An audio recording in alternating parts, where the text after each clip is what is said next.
Okay, so I just wanted to discuss my thoughts on the Smite 2 playtest. Should be pretty fast. Be a little bit different from the other video I made on it. This one's just a broad overview, not really talking about anything specifically, just what I thought about it as a whole. I think as a whole it's pretty good. I definitely wanted to play more of it than I did get to play, which is more than I can say for other two playtests. Other two playtests I was kind of over it at the first one. I was over after like the end of day two. The second playtest I was over it at the end of day, at the beginning of day two. I played like a game or two on that second day, and then I was just like, yeah, I'd rather just play Smite. And then finally this third one, it was actually a fun one, and I found myself playing it all the way out until the end. So that's a good sign. You can tell that it's definitely more optimized than in the first two. The first one felt pretty bad to play. Not pretty bad, but like, no, it was pretty bad. It felt pretty bad to play. Like if that was how we're gonna play Smite 2 the whole time, I probably wouldn't play Smite 2. The second one, it felt probably just as bad as the first one. And then this one is really cleaned up everything, and everything just felt way smoother. And like everything was supposed to, how everything was more or less supposed to be. There's still a few, it's still not perfectly like Smite 1, or definitely not better just yet, but probably in another 1 to 2 playtests, I imagine it's on the same level of feel for that. And maybe that's just a optimization thing, and it's not like an actual timing thing for each character, but once they fix that, yeah, it'll be spot on. And then the items were fun to play with. I like how they're experimenting with a lot of new effects, like the polymorph thing where you turn into a boar and you charge someone and you knock them up. It's a support item. I like that. I like a lot of the items, like Helm of Darkness turns you invisible. Staff of Murden, obviously that was from Smite 1 coming to Smite 2. But the first version they had where you get to reset your cooldown if you hit it. And so that was pretty nice. Forget which other unique items there are, but yeah, pretty much a lot of the relics from Smite 1 in there somewhere. Stasis, I like the stasis. Stasis is fun. Haven't actually used it yet. Don't really play too many support matches, mainly just jungle. And the support ones I do play, usually they end pretty fast because people just control delete, and since you're support you don't get as much farm as everybody else, so you don't really get to that full build that you can with other people. And because it's not I know that you're gonna build like first, that'll be kind of crazy. There's team-wide beads, not team-wide, but like a cleanse if you like are near your teammates. It's like 30 units or whatever, maybe 15, but pretty close to you. So I do like how the items, at least active items, are pretty unique. Now the passive items they're okay. Like I can't. What's a passive item that I like? I like the conduit gem things, where it's like once when you use your abilities, or I don't remember it's just use. I know for the physical one it's use. I don't know if I think for the magic one you have to hit it actually, but for the physical one where if you use your abilities you gain movement speed and cooldown reduction. So that's pretty cool. Can't think of any other passives that I can really think of off the top of my head. But you know, if I had the item list in front of me, I could probably list a few that I think are cool. But overall, I do like it. It is one from the magic one that I want to see more of, that kind of item where it's like if you build into a lot of this item, a lot of like if you build a certain amount of stat, you get more stats on top of that. So you have to invest a lot of stats into it to get that benefit. And if you don't, then you don't get the benefit. And it's a really strong item. It gives you 15 cooldown from the passive if you're over like 200 int or something, 300 or something like that int. And it gives you, yeah, I think just 15 cooldown. Might give you a little bit more power too, I don't remember. But pretty good because it already has cooldown and power on it. So really you just need another 2 or 3 int items. I wish it was a higher cap, like it should be like 5th to 6th item build, but you can build it like 3rd. You just need 2 other damage items from it. But items feel good. Main thing that doesn't really feel good is like some gods that should get reworks aren't getting reworks. Like I know some people are on the extreme that they think every god should get a rework, which is just wrong. Like I was looking at Matt's video, he was like Thanos should have got a rework where his one scales more off of current health, so you can then increase the amount of current health that you do to like 20 or whatever he said. I don't remember the exact number, but if you do it like that, then that'll force Thana to play way worse than he plays now, because you can't Death Scythe at the end of someone's life with that big chunk of HP down from where they go to 25 to 0, you know? And then it would heavily disincentivize using your Death Scythe on someone that's already low. And why am I not being incentivized to use my ability on someone that's low? Like for Nim, it makes sense because it's an ult, and the whole point is you dread protections.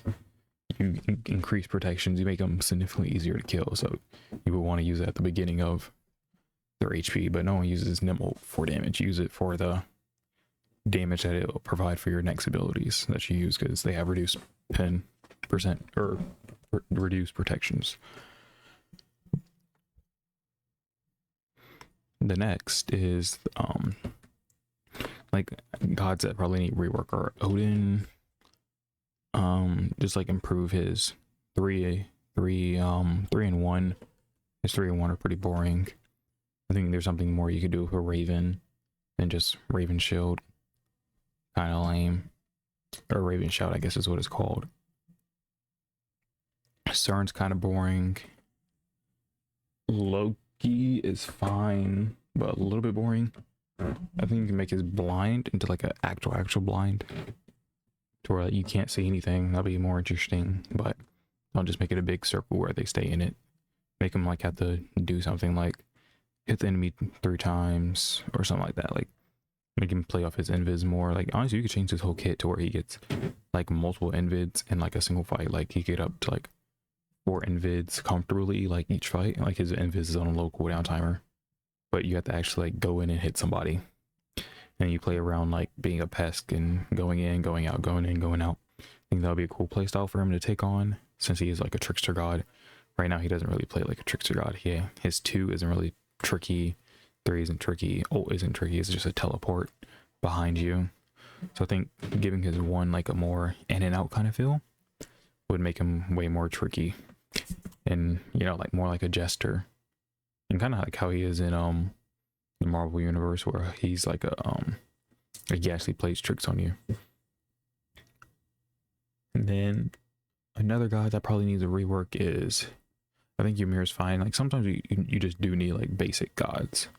I definitely agree. Every god shouldn't have some high skill cap or some insane value. Like if you don't have basic gods, then you know, more unique gods don't feel as unique. But the whole point is to have some basic god, like Boxer basic god, Arachne basic god, Ymir basic god. You know, you need some basic gods. I think it probably could use a minor rework. Her kit's kind of boring. You just dash taunt. You could probably do something with that. I don't know exactly. I think her shield wall, instead of just making it for damage, because that's pretty much what people just use it for. It's just a damage ability now and a slight slow.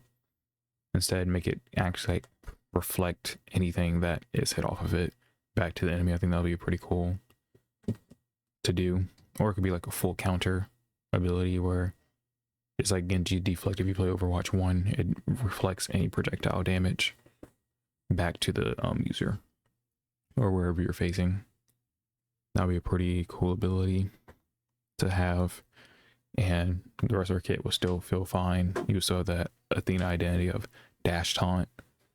You don't really need the 3. You can just have that as an actual deflect, and then give her 1 like more damage for wave clear. So I think that'll be cool. It also gives her viability of like just denying the enemy wave clear by standing in the wave, so they don't hit the whole wave, and you just reflect it back at them. That'd be cool. Then the next one would be probably, next thing I really want to talk about is teleporters. Teleporters are cool. It connects all the lanes together. So now mid lane isn't the only lane that can rotate to both lanes. solo can actually have pressure on duo and mid, because that's kind of the point of solo, is to be able to pressure with the lead that you get in lane, since warriors are usually best in the early to mid game, and they fall off slightly towards late game depending on what meta you're in. Sometimes they're just broken, but usually that early mid game they're really strong because base procs, base damage numbers is just really good, and that's before hunters can really start scaling to like just shred them apart. So I think that'll solve some issues with the game of some warrior players feeling weak. And then that's pretty much everything of like gameplay. The other stuff is, I think the DCs are out of hand. We need a ban system. It's ridiculous that every game I played had a DC in it, whether it was midway through or at the beginning.